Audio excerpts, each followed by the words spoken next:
Good morning, John. So I got some good news and I got some bad news about Syria. That's a lie. I only have bad news. It is only bad news. It is a terrible situation. But there is no solving problems that you don't understand. So, here it is. In the next 5 or 6 minutes, we're gonna understand Syria.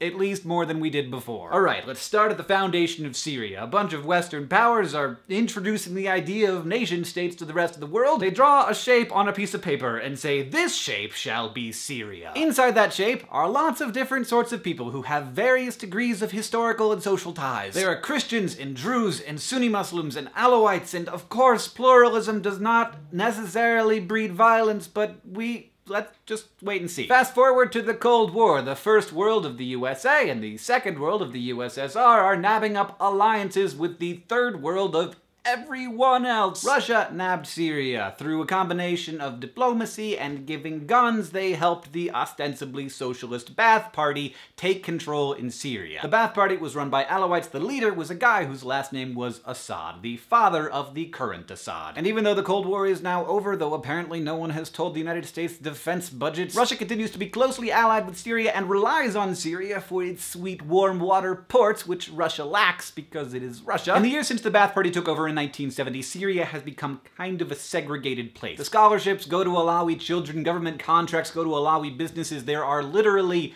lanes of traffic that only Alawite people are allowed to drive in. The majority of Syria are Sunni Muslim. The official Sunni Muslim stance on Alawites is that they have rejected the teachings of Islam. So that, combined with the fact that they've been repressed for like 40 years, creates some sectarian tension that during the Arab Spring broke open. This is a struggle between a powerful minority and a disenfranchised majority. Peaceful pro-democracy protests were swiftly punished by the Assad regime, first by putting people in jail, then they kept protesting, then they started to kill them, then they protested more violently, then they started to torture their children and kill their families.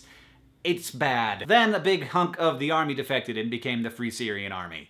It continues, however, to get more confusing. While the original protest was a pro-democracy protest and there are still many rebels fighting for a democratic future, there are now tons of different rebel groups that all want different things, and some of them like each other and some of them don't. Some of them love Al-Qaeda and some of them love democracy. This isn't Star Wars, there's no rebel alliance, it's messy and it's muddy, and to make things worse, if we are talking about Star Wars here, Assad has basically killed Luke Skywalker and Han and Leia and blown up Alderaan, and Admiral Akbar's gone too. Assad's forces have killed so many non-Alawite civilian and military leaders that it's completely unclear who the heck would take over if he left. Now, for years all this was happening outside of the international spotlight, but then chemical weapons. President Obama had previously stated that there is a red line and that if Syria uses chemical weapons, something. And it looks as if Assad's forces did use chemical weapons. Sarin gas was definitely used, and it was definitely used on the enemies of Assad's regime. Now, claims to the contrary to me feel very much like 1960s America, where white people actually believed that African-American radicals bombed an African-American church in order to make the KKK look bad. Russia has veto power in the UN Security Council, and they have never allowed the UN to take action against Assad because Russia loves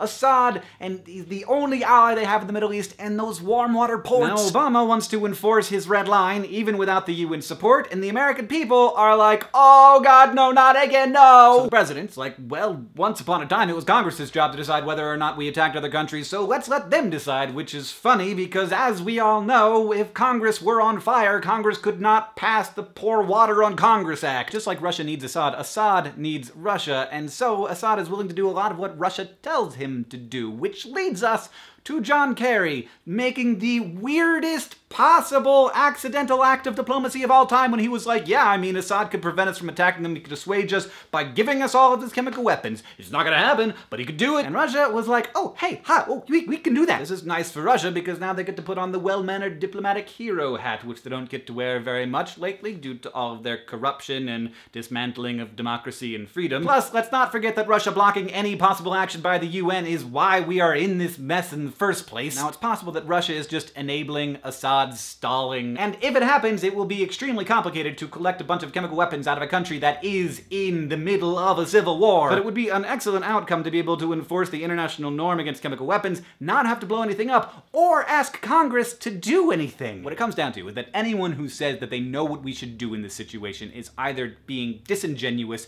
or they don't know what they're talking about. Maybe attacking Assad and empowering the rebels will save millions of lives, maybe it will cost millions millions of lives. Maybe the power vacuum left by Assad would be filled with Islamists who would be sympathetic to Al-Qaeda. The problem with the future is that it is unknowable, and so we don't really know what we should do. But there is something that we can do, maybe not for the overall geopolitics of the situation, but for individual people. The Syrian civil war has displaced over 2 million people, and if you would like to join me in donating to the UN Refugee Agency, that money will go to helping those people rebuild their lives. John, I'll see you on Tuesday.